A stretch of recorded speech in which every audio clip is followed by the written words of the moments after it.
एक कुत्ता जो कि 1 मिनट में 27 से 28 सांसें लेता है और 10 से 12 साल तक जीता है, वहीं पर एक इंसान 1 मिनट में 14 से 15 बार सांस लेता है और 80 से 100 साल तक जीता है।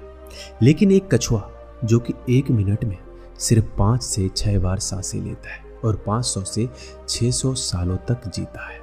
इससे स्पष्ट है कि जिस जीव की सांसों की संख्या जितनी कम होती है वह उतनी ही लंबी आयु तक जी सकता है। इस चीज को समझकर हमारे पूर्वजों ने सांसों की संख्या को कम और उसकी गहराई को ज्यादा करने के लिए विज्ञान पर काम करना शुरू कर दिया था, क्योंकि वो समझ गए थे कि इंसान को जीने के लिए साल या महीने की नहीं बल्कि एक निश्चित संख्या में सांसें मिलती है और सांसों को लेने की गति को कम करके उम्र को लंबा किया जा सकता है। लेकिन सांसों के धीमा और लंबा होने की यह गति प्राकृतिक रूप से होनी चाहिए। जब हम सांस लेते हैं तो वायु प्रत्यक्ष रूप से हमें 3-4 स्थानों पर ही महसूस होती है: कंठ, हृदय, फेफड़े और पेट। मस्तिष्क में गई हुई वायु का हमें पता ही नहीं चलता। कान और आंख में गई हुई वायु का भी कम ही पता चलता है। श्वसन तंत्र से भीतर गई वायु अनेक प्रकार से विभाजित हो जाती है, जो अलग अलग क्षेत्र में जाकर अपना कार्य पुनः करके भिन्न रूप में बाहर निकल जाती है। ये सब इतनी जल्दी होता है कि हमें इसका पता नहीं चलता। हम सिर्फ इतना ही जानते हैं कि ऑक्सीजन भीतर गई और कार्बन डाइऑक्साइड बाहर आ गई, लेकिन भीतर से क्या सही क्या गलत करके आ जाती है इसका कम ही ज्ञान प्राप्त हो पाता है। यदि हम जोर से गहरी सांस लेते हैं तो तेज प्रवाह के साथ शरीर के अंदर बैक्टीरिया नष्ट होने लगते हैं। कोशिकाओं के रोगों से लड़ने की क्षमता भी बढ़ जाती है। बोन मैरो में नए रक्त का निर्माण होने लगता है। आंतों में जमा मल विसर्जित होने लगता है। मस्तिष्क की जागरूकता लौट आती है, जिससे श्रवण शक्ति दुरुस्त हो जाती है। न्यूरॉन की सक्रियता से सोचने समझने की क्षमता पुनः जिंदा हो जाती है। फेफड़ों में भरी हवा से आत्मविश्वास वापस लौट आता है। सोचें, जब जंगल में हवा का एक तेज झोंका आता है तो जंगल का रोम रोम जागृत होकर सजग हो जाता है। सिर्फ एक झोंका कपालभाति या भास तरीका प्राणायाम तेज हवा की उस झोंके की तरह है। बहुत कम लोगों में क्षमता होती है अपने अंदर आंधी लाने की। लगातार अभ्यास से ही आंधी का जन्म होता है। 10 मिनट की आंधी आपके शरीर और मन के साथ आपके संपूर्ण जीवन को बदल कर रख देगी। आजकल अधिकतर लोगों की सांसें उखड़ी और बिखरी हुई होती है, उथल पुथल रहती है और तेजी से चलती है। लोगों को यह पता नहीं चलता कि उनकी सांसें किस प्रकार चल रही है। जब क्रोध या भाव उठता है तो सांस बदल जाती है, वहीं पर काम वासना का भाव उठता है तब भी सांस बदल जाती है। हमारे प्रत्येक भाव और विचार के साथ हमारी सांसें भी बदलती रहती है। इसके साथ हमारे खान पान और रहन सहन से भी यह बदलती रहती है। असल में हमारी सांसों का हमारे मन की स्थिति और हमारी शारीरिक अवस्था से सीधा संबंध होता है। पूरा योग्य विज्ञान ही सांसों को सही तरीके से लेने पर टिका हुआ है, और अगर हम सिर्फ अपनी सांसों को सही तरीके से लेना सीख जाते हैं तो हमारा जीवन जादू की तरह बदल जाएगा। आज इस प्राचीन यौगिक कहानी के माध्यम से हम सांसों को सही तरीके से लेने का तरीका और सांसों के जादुई रहस्य के बारे में विस्तार से जानेंगे। बहुत पहले की बात है, एक ऋषि अपने आश्रम में छात्रों को योग, ध्यान और प्राणायाम की शिक्षा दिया करते थे। ऋषि खुद भी एक योगी थे। उन्होंने अपने कई वर्ष हिमालय की गुफा में साधना करते हुए बिताए थे, जहां पर उन्होंने बहुत से सूक्ष्म मानवीय आयामों को गहराई से समझा था, और अब वो अपने इसी अनुभव और ज्ञान को शिष्यों के माध्यम से जन समूह तक पहुंचाना चाहते थे। एक दिन रात्रि के भोजन के पश्चात उनके आश्रम का सबसे बुद्धिमान और होनहार छात्र उनके पास आता है। छात्र के चेहरे को देखकर गुरुजी समझ गए कि उसके मन में कुछ सवाल है। गुरु के नजदीक पहुंचते ही छात्र ने उन्हें प्रणाम किया और कहा, गुरुदेव, मैं आपसे कुछ पूछना चाहता हूँ। गुरु ने मुस्कुराते हुए कहा, मुझे मालूम है, ये तो मैंने तुम्हारे चेहरे को ही देखकर समझ लिया था। पूछो, क्या सवाल है? छात्र ने कहा, आप अक्सर कहते हैं कि योग, ध्यान और प्राणायाम का मूल आधार हमारी सांसें होती है, और अपनी सांसों पर नियंत्रण पाते ही हम अपने मन और विचारों पर नियंत्रण पा लेते हैं। तो आज मैं आपसे सांसों के रहस्य और उसके यौगिक विज्ञान के बारे में विस्तार से जानने आया हूँ। यह सुनकर गुरु ने एक हल्की मुस्कान दी और फिर कहना शुरू किया, जैसा हमारा मन होता है हमारी सांसों की गति भी वैसी हो जाती है, या फिर जैसी हमारी सांसें होगी वैसे ही हमारी मनोदशा हो जाएगी। यानी हमारी सांसों से सब कुछ जुड़ा हुआ है। जो हमारे भीतर घटता है वही हमारे बाहर घटता है।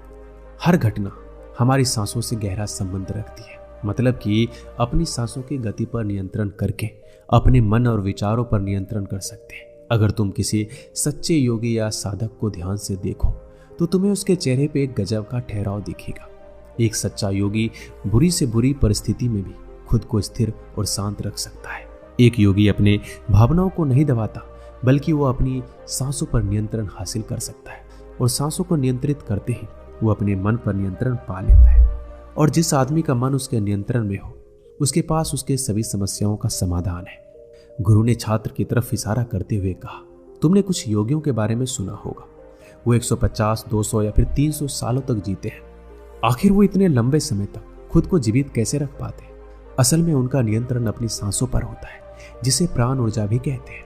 प्राण ऊर्जा हमारे चारों तरफ है।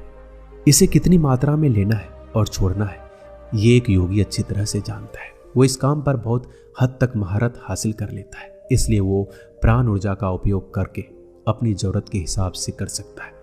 इसलिए वो इस प्राण ऊर्जा का उपयोग अपनी जरूरत के हिसाब से कर सकता है और खुद को दीर्घायु बना सकता है। अगर तुम अपने शरीर को स्वस्थ रखना चाहते हो, सामान्य से अधिक क्षमता चाहते हो, तेज बुद्धि चाहते हो, तो तुम्हें अपनी सांसों को समझना होगा, उन्हें नियंत्रित करना होगा, और उन्हें नियंत्रित करते ही तुम्हारे जीवन में सब कुछ व्यवस्थित हो जाएगा। असल में डर, चिंता और परेशानी जैसी कोई चीज होती ही नहीं है। ये सिर्फ हमारे मन और भावनाओं की उपज है। हमारे मन में भावनाओं को केवल एक ही चीज नियंत्रित कर सकती है, और वो है हमारी सांसें। हमारे अंदर का क्रोध, चिंता, जलन, अहंकार, बदला लेने की भावना, ये सब कुछ हमारी सांसों के हिसाब से चलता है। अगर हमारी सांसों पर हमारा नियंत्रण है तो ये सभी विकार हमारे नियंत्रण में आ जाते हैं। सांस हमारे शरीर और हमारे मन के बीच पुल का काम करती है। अगर हमें अपने मन तक पहुंचना है, उसके विकारों को समझकर उनको दूर करना है, तो हमें अपने सांसों के पुल पर चलना होगा।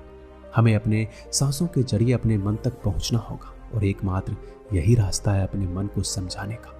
अगर तुमने कभी किसी बच्चे को सोता हुआ देखा हो तो तुमने ये अनुभव किया होगा, जब वो बच्चा अंदर सांस लेता है तो उसका पेट फूलता है, जब वो सांस छोड़ता है तो पेट पिचक जाता है। यानी कि एक बच्चा अपने पेट, अपने नाभि से सांस लेता है, जो कि सांस लेने का सबसे प्राकृतिक और सही तरीका है। अपनी इस गहरी और लंबी सांस की वजह से बच्चे का मन उत्साहित और हल्का रहता है। उसका शरीर ज्यादा प्राकृतिक तरीके से काम करता है। तुमने देखा होगा, बच्चे अपने मन में किसी बात को ज्यादा लंबे समय तक नहीं रखते, ना ही वो किसी से ज्यादा लंबे समय तक गुस्सा रह सकते हैं। अगर किसी गलती पर डांट या मार दिया जाए तो उसे कुछ समय बाद वो भूल जाते हैं और खेल में मग्न हो जाते हैं। बच्चा इतना सरल इसलिए हो पाता है क्योंकि उनकी सांसें प्राकृतिक रूप से चलती है। यानी नाभि से बच्चे के शरीर का विकास चाहिए। विकास के लिए ज्यादा ऊर्जा, और ज्यादा ऊर्जा के लिए ज्यादा लंबी सांसें चाहिए। इसलिए प्रकृति ने उसे ज्यादा लंबी सांसें दी है। हालांकि ये लंबी सांसें हर मनुष्य को दी गई है, लेकिन इंसान ने अपने जीवन में कुछ अप्राकृतिक परिवर्तन कर अपनी सांसों को छोटा कर लिया है। वो पेट की बजाय अपनी सीने से सांसों को लेता है। हम जितनी छोटी सांस लेंगे उतनी चिंता और बकवास से भरे होंगे। हमारी सांसें जितनी लंबी और गहरी होगी, हम उतने ही खुश और शांत रहेंगे। गुरु ने आगे कहा कि एक आदमी 1 मिनट में 14 से 15 बार सांसें लेता है। सांस का सीधा संबंध हमारे मन की स्थिति और हमारी शारीरिक कंपनी से है। अगर 1 मिनट में ली जाने वाली सांसों की संख्या 11 से नीचे आ जाए तो हम अपने आसपास होने वाले कई कंपन को समझना शुरू कर देंगे।